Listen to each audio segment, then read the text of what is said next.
So look at that. How gorgeous is that? I mean, am I right or am I right?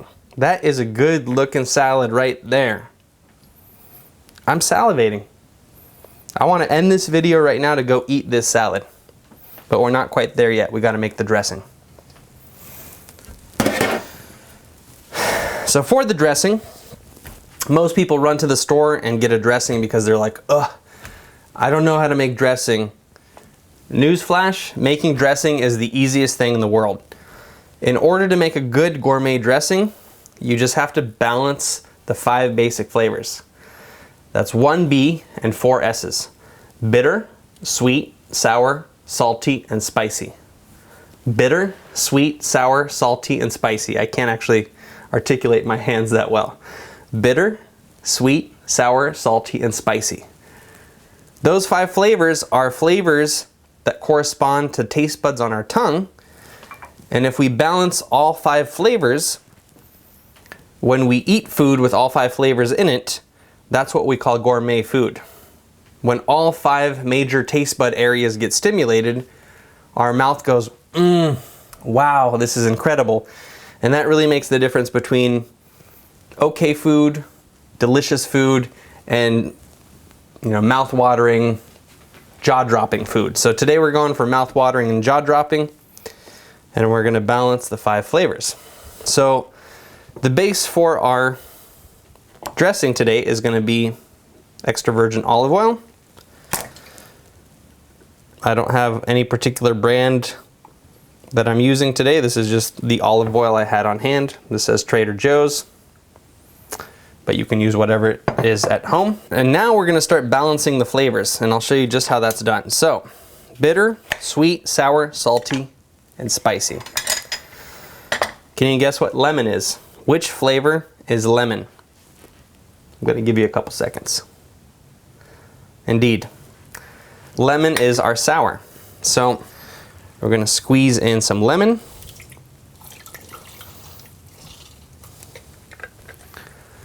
We're going to do an entire lemon.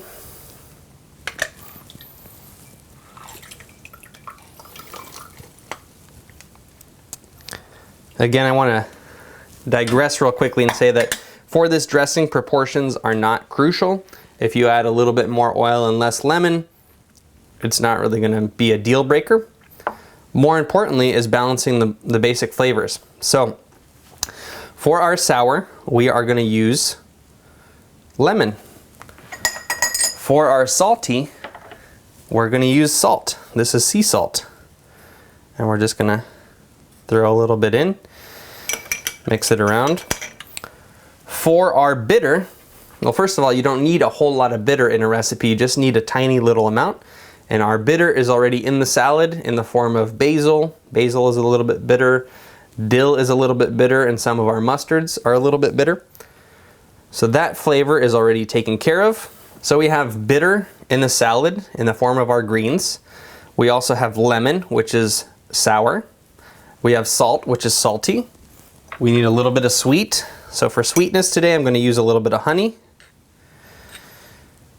Maybe like a teaspoon and a half. If you don't like honey, you can use cane sugar or agave or maple syrup. That's really up to you.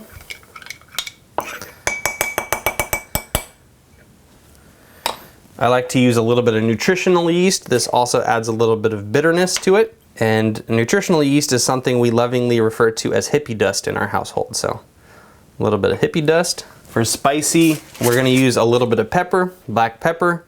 Again, for certain ingredients, you don't need as much as others. So while you're going to want a little bit more salty, you don't need as much spicy. A little bit of cracked pepper does the trick.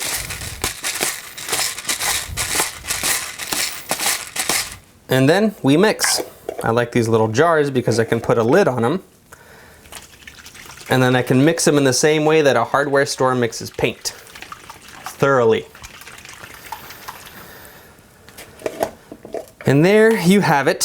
Here's a very nice gourmet vinaigrette.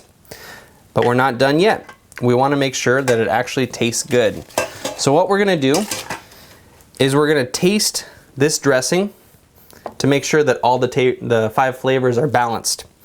And at first, it's very hard to figure out, oh, is it missing a little bit of salty, or does it need a little bit more sweet? So what I recommend for beginners is to taste your dressing 5 times. And each time you ask yourself one question. Is it spicy enough? Is it bitter enough? Is it sour enough? Is it sweet enough? And so on and so forth. And in that way, you're going to train your brain to be able to discern which flavors it has enough of and which flavors it's missing. So always try your food first, because if you don't like it, chances are other people won't like it too. This stuff tastes incredible. Yummy. We did good, Sergei. We did good.